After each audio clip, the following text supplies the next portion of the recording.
Okay, well, I finally made it up here to John's place in Silverado, California.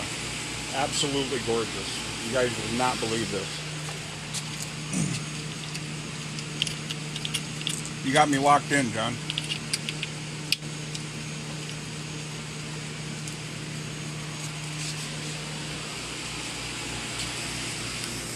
Let's see if I can turn this around. Okay, here's John, and he's working on what? Dresden Emden 1/350th Revell kit. These are World War I German, Imperial German protected cruisers. And so, little itty bitties, that's a blank. And then you see I love the planking. cardstock where I laser cut the pattern in, and that tells me exactly where the laser is going to go. And so then I put the wood pattern over it, and I can see where the laser cuts are going to come through. Oh, yeah. So if I let me peel this up for you, so you can see. So I run one on the cardstock to establish the cut pattern, and then I put the wood over the top, and run it again, and it'll put those same cuts in the wood. So we do that over here. This is using a small cutter.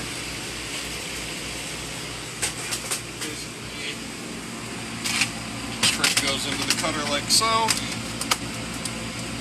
Close the lid. Tell it to repeat the last job.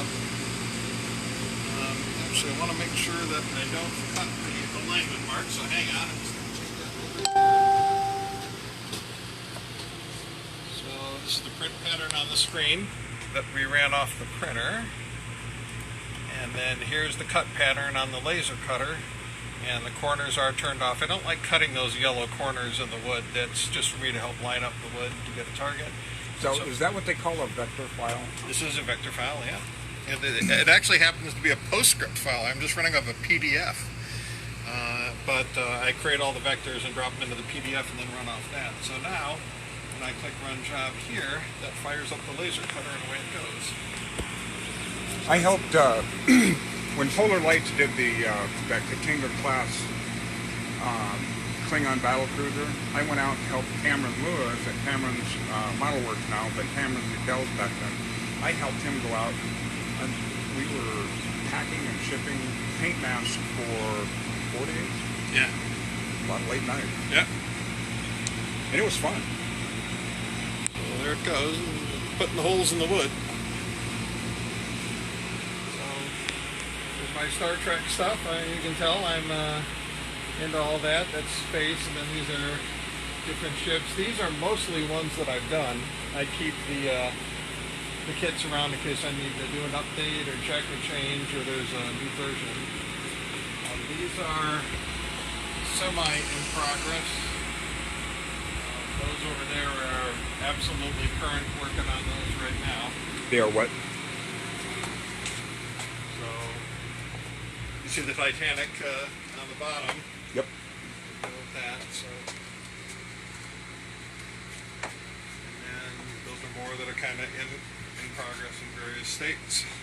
This is wood for the Titanic I'm going to be prepping once I get some of these little guys done. So this is before it gets printed then? Yeah, this is the blank wood stock. This is a 24 by 24 sheet. And this is Aspen is the species. And it's got a spray coating on the front to make it non-permeable to inkjet ink. If you don't have that, the ink hits the grain of the wood and it feathers out. You get all the fibers everywhere. So this prevents feathering. Let me get a nice clean print. And yeah, nice clean lines where it looks like the individual plank. Yep. And the back, what they do is they spray fleece on it and a layer of glue, and that keeps the ends from splitting. Now some of these, let's see if the backing, here's a good example. Now when they put the backing on it, it didn't exactly go all the way to the edge of the wood. You can just see. But it stops once it hits the fleece and glue layer. Then it's real solid. It's pretty split resistant, whereas this is all crumbly. If I had to modelers had to work with that. That would just constantly be splitting and breaking. So the two unique properties of this that are just really nice are the fleece and glue backing to keep the wood from splitting, and then of course the inkjet spray to keep the ink from feathering in that print. So Dresden's are cutting. It's got 6 minutes and 38 seconds left to go for 2. This is the worst bite. The big cutter, I did 8. So I did 3, 3, and then these are the last 2. Take these out.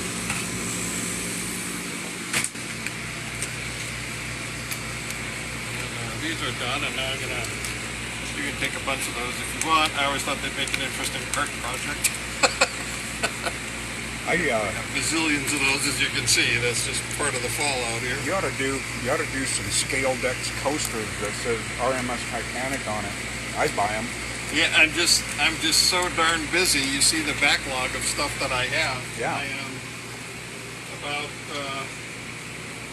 I've got probably 30 projects in various stages right now, plus manufacturing to keep the stock of everything that's available to the public. Those look gorgeous. So, yeah. So, when you print this, how do you get this color versus the Titanic more gray? Yeah. And I assume it's a different file, obviously, but... Yep. So each ship has a unique layout that's also done in computer software. Each board is individually tinted. Basically, when I start working on a ship, I have a lumber yard of little virtual planks, and I drop them all in where they need to go. That takes a long time. It takes a long time. I've got some big sheets that are the base pattern, which I can do, but I'll do plank normalization. We can take a look at that when we get to the Titanic, where if you had two structures on the deck, let's say that's a stairwell entrance and that's the officer's radio room, for example, and you have the planks in between. Let's say those two buildings are 12 feet apart. If your boards that you're working with are 16 feet, when they're in the lumber yard, they're staggering 1 and 4 pattern, 1 and 3 pattern, whatever they're doing in the particular ship. But when they get to this is only 12 feet apart, and we got 16-inch boards. They don't do any staggers there. They put in 12-foot boards. Bop, bop, bop, bop, bop, bop, bop. They cut them all the length because the gap is shorter than the length of the lumber that they're working with. So if you look at my decks of the Titanic, all the planks in between areas are normalized. So anywhere where a short plank would fit in there, I don't use a regular pattern. A lot of the other manufacturers, they've got what I'll call it their brick outline pattern. It's all the plank stagger and all those details, and they just run that pattern everywhere, including they have a little short space. You'll see a little plank gap in there because they don't take the time to go back in and clean it up. Since I work with individual boards, I actually take the pattern and say, okay, I see 2 planks that are here. I have these 2 walls. I take this plank, I go shorten that one up, take this one, length it out so it goes the whole length, and it covers all the distance. So subtle details like that just make a ship look really, really clean. So I assume that I haven't seen any Titanic people ask, but I assume you're going to get somebody going, how do you know that that board goes right there? Yeah. Or right there? Dark board versus light board versus everything. Certainly the Titanic had a short career. I do, as you saw earlier, most of my work is in battleships, which tend to have longer careers, most of them, hopefully anyway. And they were constantly repairing boards and replacing boards. And they would weather differently, and they'd spill a stain on one and just do all kinds of stuff. So I don't think there's really good historical color photos that give you an idea. So what I try to do is just capture the feel of what the planking would look like. It's not total crazy rivet counter. I follow the rules of boards, and I figure the engineers didn't engineer the Titanic to have a darker board here and a lighter board there. That was just random chance in the yard when they were laying the pine. Whatever the carpenter threw down. That's where it was. So I try to replicate all that, and I use the same random chance. I don't have a repeating pattern or anything. It's all pretty straight through. The only other one that we had issues with was on some of the diagonal pieces. There was some V shape. I don't know what the Like nibbing? nibbing. Yeah, absolutely. And that's all historic. Let me put these up here. I'll show you a couple of things, including a bigger scale. Let me. I had a post on the group that people were going to ask questions. All right. Come on. My emergency spare.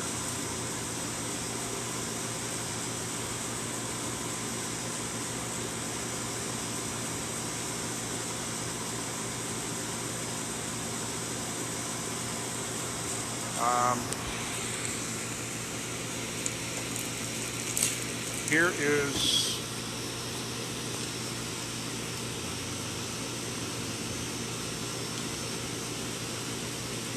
I answered that one for you. Was there any instructions? I already uploaded them.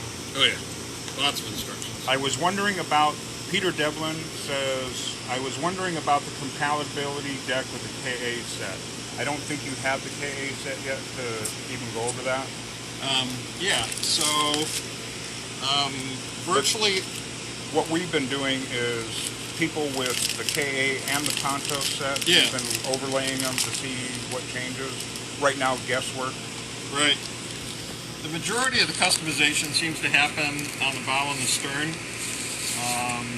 You know, the two internal decks, there's really nothing to customize in there. Some things up on the boat deck, you've got the davit cuts and stuff.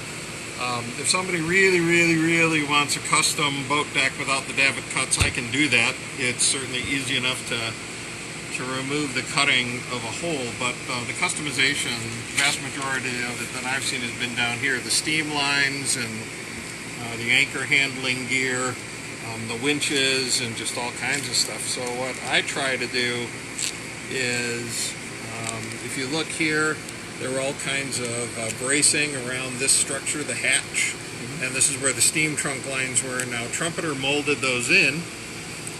Some of the manufacturers of the add-on stuff give you all pipes and fittings and joints and angle stuff and everything, and the little brackets to go on the side of the hatch. So what I do is I also render one that's uncut, so we don't have the places for the stuff that Trumpeter decided to mold in. Now some features, that's a skylight, I believe, that's always going to be there. But the bollards and stuff,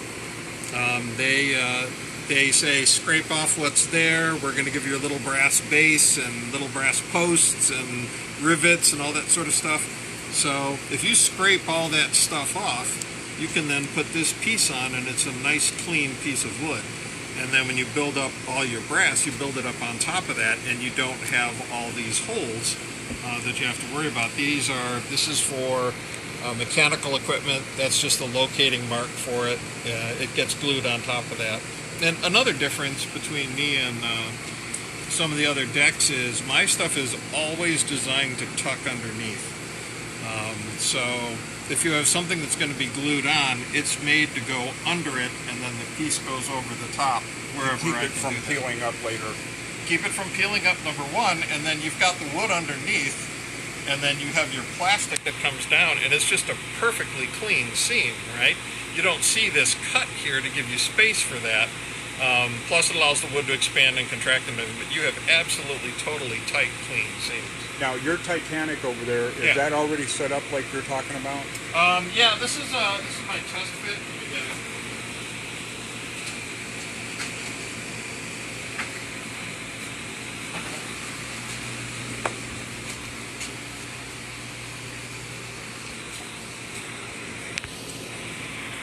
This is the original version with the different waterways. If you want to talk about the revisions on the waterways too, we can show that. But like, this is a classic example. That's sloppy gluing, don't mind that. But this little structure here glues on top of the wood. If you look at that particular piece, it's right here. I just have the little locating slots, and then the bulkhead goes over the top. Several of the other manufacturers actually make this a separate piece right here to go around. And so you put that in, and then so you got the seams on this side of the wall, and then this one is made to go up under it, so that it butts against, you can see all the seams on that side of the wall, and you just see all the seams everywhere. You would see a seam around all of this. That's why I got the beautiful waterway action going, and that these pieces drop right on top of it, and the deck tucks underneath. So if you look at the width of the waterway, you can see how fat that is. That's because it's designed to tuck underneath these pieces. Right, and that was one of the concerns that I saw on another thread, if they were corrected, and we'll get to that in a minute, but nobody understood that it was split in half, a bleed off. Yeah. And I tried to explain that, but nobody listened. Yeah. Yep. So we do things really differently from a lot of the other manufacturers. It's just a totally different approach. See, so this is my working draft, and that's when I notice these square corners, and I go, yeah, that's not right. Right here, so you can see it on that side, and then as that needs to be rounded like the rest of it. That was just something that I missed in the first computer layout of it. And so as I was working, you know, I said, well, if they have all these waterways here, obviously stuff is going to run off of these roofs. They're going to want waterways there. So I put a waterway on that, and I put a waterway here, waterway around this guy in the back. And that's when Morten Jensen out of Norway said, oh, no. The only waterways that you had were here, and on this are running up and around this guy. So then this is the second version that corrected that. Of course, the outside waterways are here, but then just around this structure and that one in the back. And so up here, The first kits are going to have it where? it would extend. So if you look, you can see the black edge here going all the way up to the front, right? And then in the later kit, it was only here, and then the black edge does not extend all the way up to the front.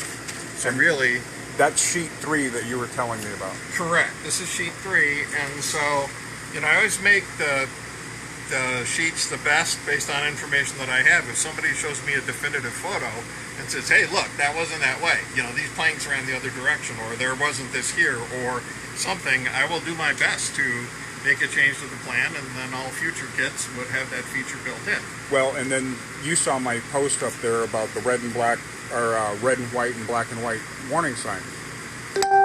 There, all of a sudden, literally 7-10 days ago, more information comes out that they were black and white, not red and white. Red and white. Yeah. So I asked Lawrence over in Korea at KA Models. I said, "What do we do?" And he said, it's nothing to change the color." Right. Exactly. I said, "What if we make an optional part?" He said, "That's a good idea." Yeah, and that's one thing that I did here. There's actually some, I'll call them optional parts. If you look at the instructions, there's some things like this was not planked here. This guy in the back wasn't planked, according to the instructions. I believe it was on the Olympic, but not the Titanic. So there was this one, and the space right in through here wasn't shown as planked. So what I do is I'll make the little pieces, and if you said, no, according to my research, that was not planked, well then don't glue the piece on it. It's not planked. Same here. Or this one is easy enough to say, no, I don't like the planks between the vent and the back of the skylight. Well, then just take your X-Acto knife, slit it off, and don't put the plank there. So it's always easier for the modeler to remove something than to add it. Well, not only that, it's easier to ship it, and then you don't have to redesign it. Once you design the whole thing, you're done. Right, yep.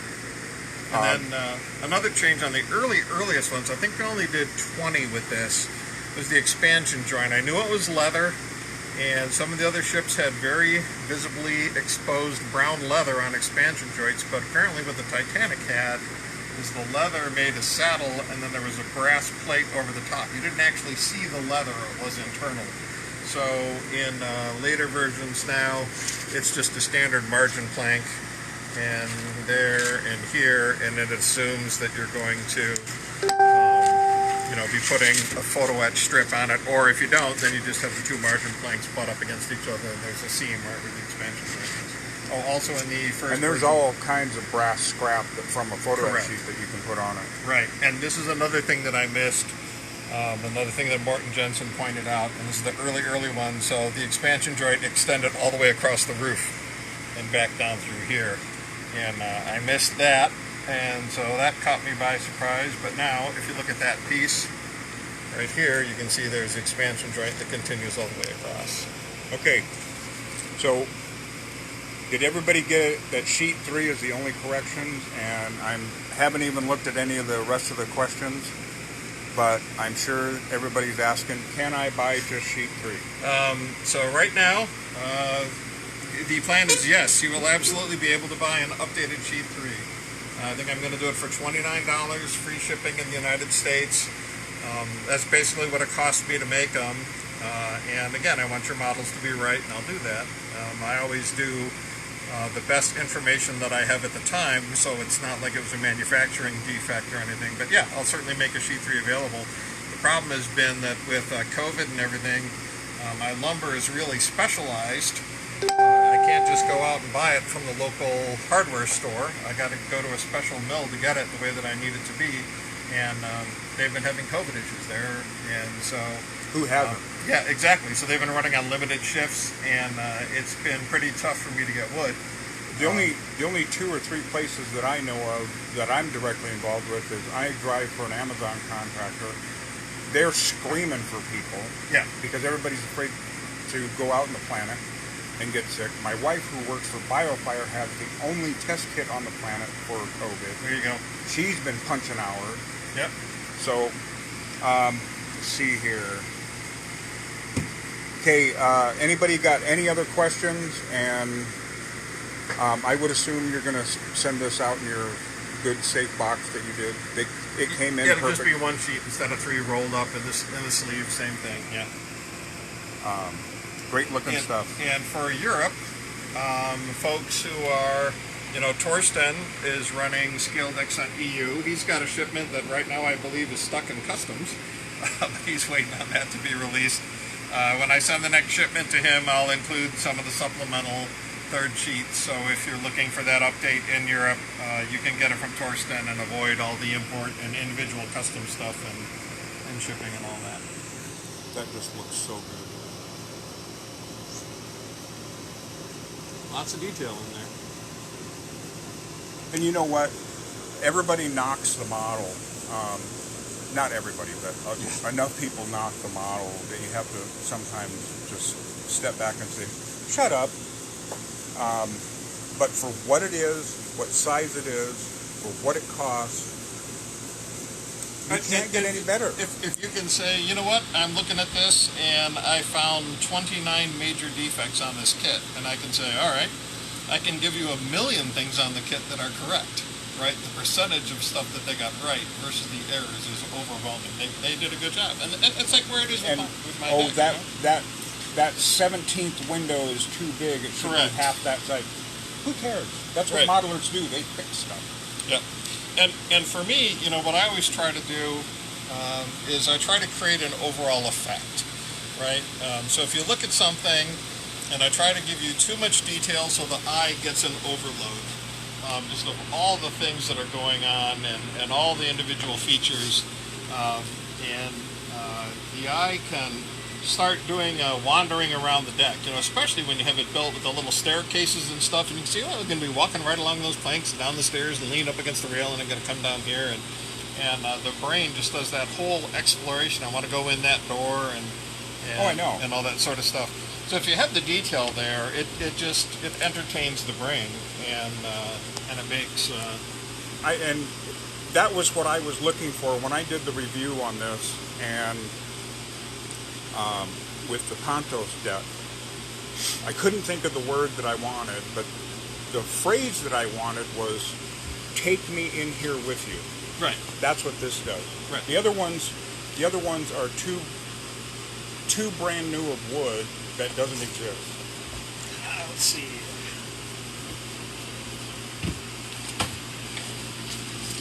Even though this wood looks gorgeous,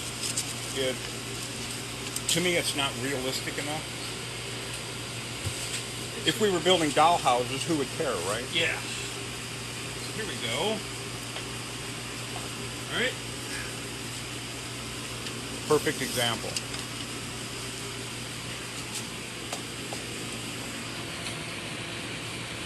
So I like new wood. but it's inaccurate.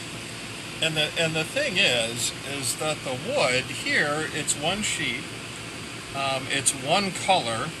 You look at any stack of lumber and there are variations. Now, if you kind of look at this from a distance, it looks like one color, but when you get really close, you can say there's a dark plank, and there's a dark plank, and there's a light plank, and it just gives you that individual tonality. That doesn't have that. It's very monochrome. And then another thing that manufacturers do is they use wood that's more grainy. Let me see if I can find Even the number corresponding 2 pine, which is worse than number 1 pine. That's why I went with dark wood stain at home, because no 2 pieces of number 2 pine or number 1 pine look right. Yeah, so this is a good example. So here, there's a couple things on this that are really problematic. So number one, you've got this grain band that runs, in effect on this, that's probably 80 feet, 100 feet of these dark bands of grain going across. It's like, I don't think that's going to be that way on the real ship. You're going to have, this is darker here and it's lighter there, just depending on the randomness of the planks that come across. We talked about normalization. Well, this also has some interesting problems in that these are steam lines right here, and they did framing all around them, around the individual steam lines. That's not the way that it was. If you look at the deck layouts, I've got gray areas. This was concrete, so I give you a nice concrete tint on the deck there that had hot steam equipment on it, and they didn't want the wood getting scorched or damaged. And then if you look at plank... I was wondering why that was gray. Yeah, it's concrete. Okay. Yeah. And so here's a classic example, is if you look at that little split right there, throw a pointer on it. So they're saying that when the carpenters put this board in, they put in a short board, they spliced it, and they put in another short board. They never would do that.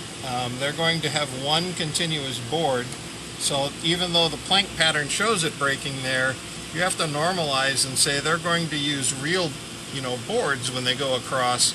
And so like these short little splices in here, when I do my decks, I take all of that out. These are all continuous, uninterrupted boards in these areas. Now, for instance, World War II, if you were doing deck repair and needed to put something in there so somebody didn't step in and break their ankle, okay. But that's not here. And it looks like this one doesn't have the nibbing detail, which is where you square off the end of the plank. So you can put a fastener in it, and so that end of the board doesn't curl up when it warps. Also here, this deck doesn't have this is a 5-inch base strake. These were 10 inches and flanked by 15-inch planks on the extreme outside. So if you see, here's the width, these are the 5-inch planks. These are 10-inch, these are teak. Notice they look a little pinker than the yellow pine. And then these boards right here, they're super wide. Those are 15-inch wide boards. Those are real heavy-duty pieces of lumber that were dropped into there. So I try to take the information that I can and replicate that in features as we go across. And here, this is a classic example. So they didn't even put the big boards in, and you can see all these breaks, right? No self-respecting carpenter is going to put a splice in these boards in here. They're just going to run single pieces of wood. They call them rubbers. Okay, yeah, there you go. So, just for the newbies, Joe Lewinsky says, good point, Gene. Should we be staining these deck pieces? About color. And personally, I think that if you wanted to matte coat it to seal it so it didn't fade or anything, have you had any problems with that? No, a lot of people do that. In fact, I recommend it. So when I do ships, and see, that's another thing. So I'm not a corporation, I'm a guy, right? I'm a guy that builds model ships. So I take my piece of wood and I spray the whole thing before I start, because believe me, I sweat. And you have a drop of sweat that hits it. If it hits the ink, now you have a water spot on your deck. If it's sealed, I like Tester's Dull Coat, but Krylon, Satin Clear, anything that's a matte clear finish works good. And do you have any of that handy so we can show that? Probably not. I don't think I do. It's all stashed away. And then when just any clear matte lacquer, you don't want glossy. You want a satin or matte finish and just clear. Spray all the boards before you start, and then when the model is all done, Possibly before the rigging. Other people do it after the rigging. Spray it all again, and that seals all the little gaps and all the nooks and crannies, and you get a whole protective layer on there that keeps everything nice and tight. And a note before you do that, make sure you take a computer duster and a little paintbrush and blow all the dust off. Just seal in the dust, absolutely. Otherwise, you're going to have a dust bunny about this big. Yep. So people have done things on my decks over the years. Some have used liquid stains. It softens up the detail, which to me I don't like. Others have used chalks or artist pastels. If they say, I want to get some dirty footprints and tracks using a chalk, and then again spray in that chalk with a clear matte finish, that is not going to obscure any of the detail, but you can get stains and foot traffic and all that sort of stuff, which is kind of neat when you think about doing that. Or I know artist pastels. So if you can use a dry process, I definitely recommend to use a dry process. I'm more of a sci-fi guy and very, very familiar with the 3 or 4 pastels for weathering. And yes, there's weather in space. Yeah. So, I saw somebody say something about if you want to point out the difference between what nibbing is. Yeah, so I actually brought this deck out. This isn't the Titanic, but it explains the situation better because this is a 1/100th. So for all of you who like your 1/200th Titanic, move up to 1/100th where everything is twice as big. And now my planks aren't a 32nd of an inch wide; they're a 16th. So you can. Who the hell makes a 1/100th? This is not a Titanic. This is a Cutty Sark. Same principle. You're going to start talking to me dirty because I've always wanted a wooden ship.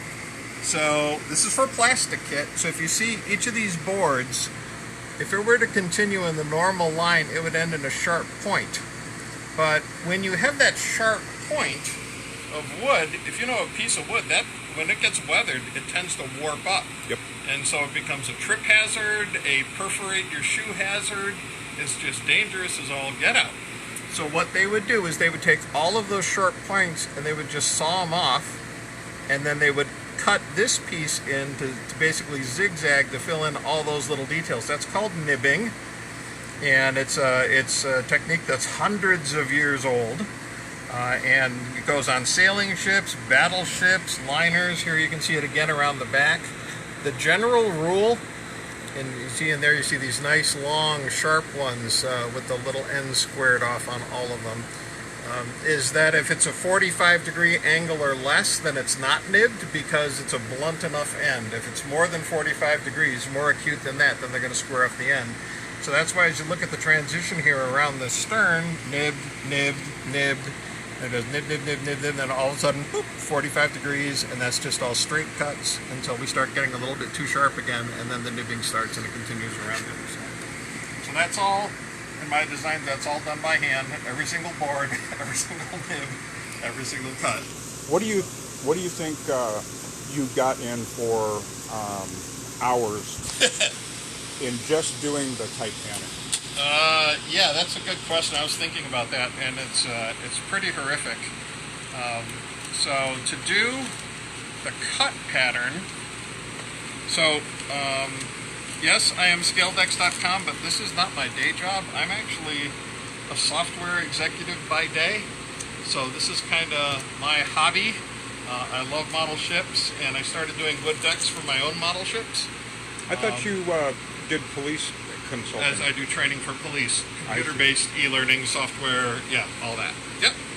And so that has kept me busy too, right? Because the specific training that I do for police is all about de-escalation and finding ways to avoid using force, and that's popular nowadays. You know what my solution is? What's that? Go home. Oh, there you go. We actually do some of that, and some scenarios where people are just being a problem. You know, if they're not harming anybody, leave them be, and go on and do something else where you can make a difference. I have 2 brothers that are police officers. Yeah. One's DEA and one is Peoria, Arizona detective. They're not the kids that I grew up with. Right. They're assholes with handguns and a badge. they're always in police mode. They can't get away from it. Yeah, we kind of work on that too. So anyway. So that needs that that drove me away from being brothers thing because there's definitely a police culture, and definitely a way of doing things, and you know, a lot of things are done that way, and they've been done that way for 100 years. That doesn't mean it's the best way. It's just the way that it's always been done. Well, thank you for trying to help them with that. That's what our company is about. Is hey, let's look at a different way that might work a little bit better. And so anyway, that's my day job. That keeps me busy. It can be 40 hours a week. It can be 60 hours a week. It can be 70 hours a week. So that makes it difficult to do Scaledecks projects. I know I make a lot of promises about when I'd like to have things done, and my life and my day job always gets in the way. I would say, on average for the Titanic, I was putting in between 25 and 30 hours a week on this kit for Scaledecks. I think that's a pretty fair estimate. To do the cut pattern to get it exactly right so it drops into place was about 6 weeks. So times 30 hours a week, figure somewhere in the neighborhood of 200 hours just to get the cut pattern. And it was another 8 weeks to do all the planking design and the individual boards and the nibbing and the framing and the concrete and the expansion joints and all that. So that's call it another 250. And then setting up the manufacturing, the layout, getting everything so it fits on sheets of wood and it's nice and efficient. So everything's packed in, a few more hours there. So I think you're probably talking 500 hours of work. But the beauty is that if you take all this time that I put into it, it's all replicatable. So if you put 500 hours into your model, you built one, right? If I put 500 hours into my plank pattern, I can say, good, now make 100 of those, make 200 of those. And I'm just replicating all of that effort, and it's cranking off as we go through, which means if you put this deck on your model, as soon as you slap that wood down, you're adding 500 hours of labor to your model. Yeah, get that. Say that one more time. So when you lay this deck down, it's got all of the effort that I put into it. So this is about 500 hours of work to get all these planks and everything done. So I never thought about that. Yeah, when you put that on your model now has an additional 500 hours of labor to get the planking right. And when you enter into a hobby contest, and in fact the Cuddy Sark actually won Best of Show at a hobby contest with using my deck, which is pretty cool. That a judge is going to look at it and go, look at all this detail, look at all this tremendous amount, every single board, every single plank is laid down on this model. It just overwhelms, like I said, of that amount of detail. The brain just goes, holy crap, it's right up there with the rigging, it's right up there with the photo etch. Getting this detail in the wood deck, it just really makes a total difference in the model. It doesn't look like something that was slapped down, it looks like something that was painstakingly created board by board, because it was. And the beauty of it is that you get to do that as well when you have that on your model. A couple of people chimed in and say hi. Mark Stanton, Gene Rasmussen, Estaquio. Torsten is on here. Torsten, my man. Joe Lewinsky says, thanks to both of you guys. I need this deck. Kieran Sutherland says hi. Joe Lewinsky. How much is this in EU? That would be a Torsten question. Yep. Chester's Dulco. Let's see. Joachim Edmondson in the Netherlands says hello. I assume the cut patterns and early drafts were done on regular paper, not to waste materials. Cardstock. Yes. So that big 24 by 24 sheet of wood that we were looking at down there, that's $8. So if you look at just the cost of the wood here, in the Titanic, that's $12 just raw material. You have a loose one we can throw on top of it? A big one? How many of those did you go through? Don't tell me you saved them. Oh my gosh. No, this is my current supply. Talk about getting a shipment. Let me bring this up. This. Oh my god. This is $1,000 right here. And this one was just as full. It's mostly down. I've already been doing other products out of that. But yeah, this is 250 sheets of wood is $2,000. That was the size of my last order. So that's 250 sheets per box? That's the quantity that I order them in. So yeah, I drop $2,000 when I go to buy wood. Wow. And you know, it's funny, I saved this. This was the 1/200th Arizona that I was working on, and there's so many things that can happen. This one, if you look at it, the laser miscalibrated. I cut 3 sheets at a time, so this circle isn't centered. It's something I constantly struggle with. This is 3 of them from the same run. That one's almost okay, but this one you can see there's no circle here, that's there. Here's a classic example of the wood folded when it was going through the printer. Believe it or not, most printers are not made to print on wood. They're made to print on paper, go figure. So when that it caught the head, and you can see it left some little streaking in here, so I won't sell that one because that's not right, because it's got the print head marks. So are any of these any good if somebody says, hey, I only need the back section because I screwed it up?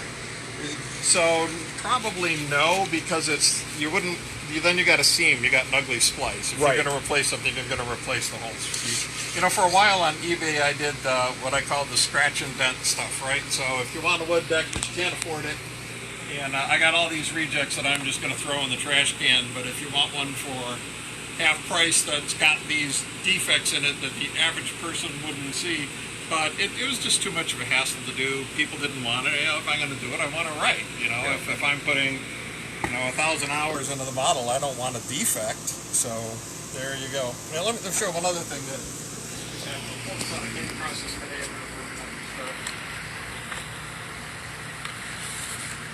This is for Yamato, 1/200th Yamato.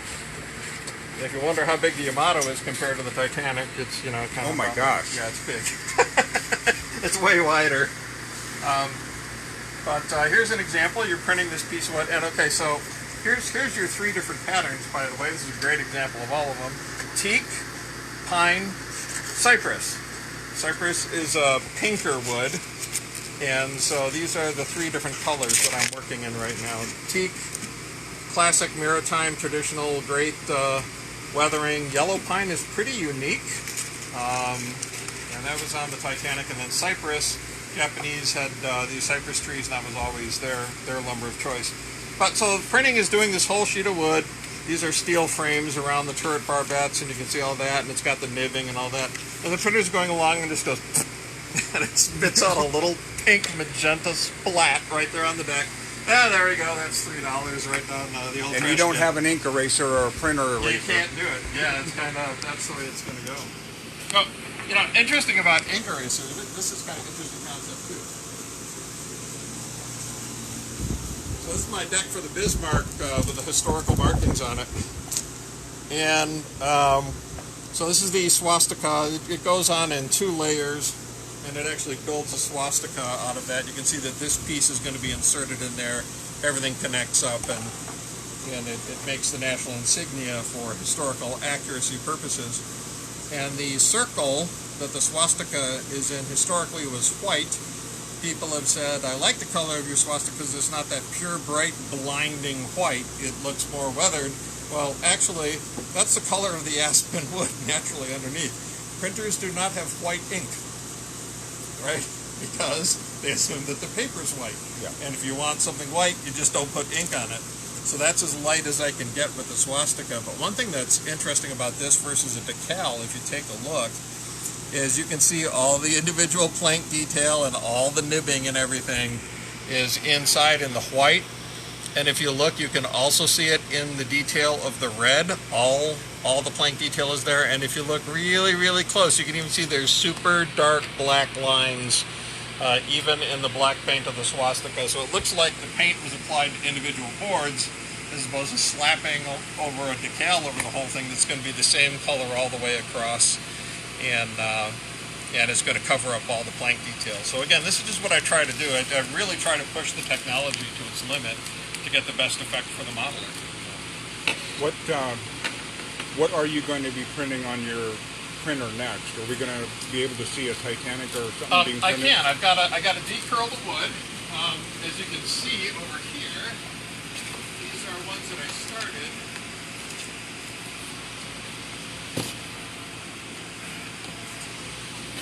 Hang on a second, I gotta put my charger. Yeah. I'm gonna move this guy out.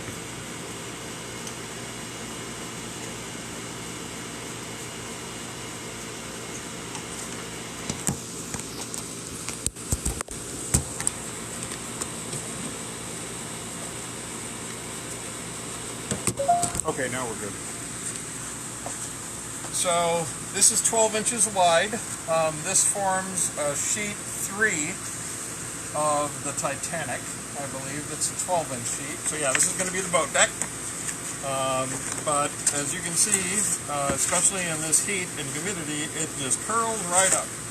So step 1 is to get it the width using these roller cutters. And so this is exactly 12 inches. It's 24 inches long, and I think that sheet is 22. So I find the bad end. This one looks like it has 2 good ends, but if there's a micro split or a stain or a clamp mark or something, I'll put that at the part where I'm going to trim it off after the printing. But before I can run this through the printer and show the defect where the head caught the edge, I've got to decurl it. That has to be done by hand for every sheet here. Now, do you draw it over a counter edge? I do, and in fact I can't use this table anymore because I've done so many. It's rounded this corner of the table. I gotta go down and work down there to, that's got a sharper, crisper edge. So when we take a break in the filming, what I'll do is I still have to finish up my Dresdens and get those running. I would need to recard that, but I figured I'll go through the whole process of doing a Titanic deck once I clear these out of the production. I'll bet you when you get in here with the laser printing, both of them going at the same time, it smells pretty nice in here. Actually, it doesn't. It's you got a little smoky fire. It smells a little bit like Christmas, but you can see the whole exhaust system. There's a big blower in there that's drafting all the smoke out the back and ejecting it out the side of the house. So yeah. No brats in here cooking, huh? Right. Yeah, but it gets a little Christmassy sometimes. Okay, guys, we're gonna take a minute and let the phone catch up and charge up. So we'll be back in a minute. And I wanted to show you. I don't know how to open the door, John, without.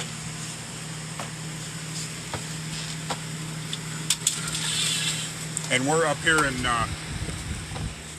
Silverado, California. Guys, is this just gorgeous or what?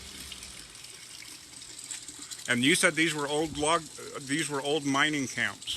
Mining camp across the street. This side of the street was recreational cabins from the 1920s, and people would come up here, spend the weekend, get out of Los Angeles or Orange County, and come up and just do a retreat in the mountains. So this house was built out of several of the old original cabins that were combined, and now it's got electricity and internet and indoor plumbing and heat and air conditioning and all that good stuff. That gives me an idea for a water fountain in my backyard. I like that. Yeah. And you said that one of these was the bunkhouse? Yeah, the brown one. There's the brown. We have all the tarps, and that one's being expanded. The brown one, I believe, is the bunkhouse, and next to it was the female entertainment facility, and it was named Happy Days. Was the name of that particular club over there. Keep the miners happy when they weren't working in the mine. The mine was just on the other side of that ridge, and they were pulling silver out. Basically, it was a low-grade ore, and they would haul it out of the mine and take it into Santa Ana, where the assay office would pay the mining company $60 a ton. $60 a ton. A ton. How much wood can a woodchuck? Yeah. And what was this house, this cabin down here? I believe that was the mining supervisor's house. That was that's what that one is down there. So that one kind of on this side of the road, away from the riffraff, and it's pretty It's pretty crazy out here. Pretty quiet too. That's the road to the mine up there. You can see that. There's the telephone pole there, and off to the right, past that fence. That was the old mine access road. Well, I got enough to show off your books. If you want to show off your books. Oh, the library? Yeah. So I've got about 11% on battery, and it'll shut off at 5%. So if you guys are doing battleships and want to know if this guy knows what he's talking about, look at that fireplace. Oh my goodness. Yeah, this is all rocks out of the riverbed, and if you look at this, these are all fossils, because these are right out of our local creek, and they put all the fossils in to the face of the fireplace. And you said this was another cabin as well then, right? This was, yeah, and if you look at this is all tongue and groove milled lumber. This is all old construction. The hardware on the windows is all hand hammered and smithed kind of stuff. Blacksmith is going to be banging this out, not manufactured at a factory in China. It's all handmade. It's kind of fun. But that's kind of the wall of battleships, although there's more behind you and other ones around. But basically United States battleships. That's mostly Germany in the upper right. There's some Italian thrown in. If you work down a shelf, it's Japan. And basically firepower and tactics, and then off to the left is battleships in general, and then below that some of the smaller series stuff and Royal Navy. This is basically just ships and warfare and stuff over to the right. And I see you've got the quintessential Janes. Oh yeah, but that's not really too useful for me. Yep, of course. And if you go up, you can see the hood, which is where I'm going to. That's my next big project that I'm working on right now. And the boss is up. Yep. She comes out to the garage sometimes, keeps me company when we're working. She's our shop cat. Okay, I'm getting a red light here, so we'll be back later, guys.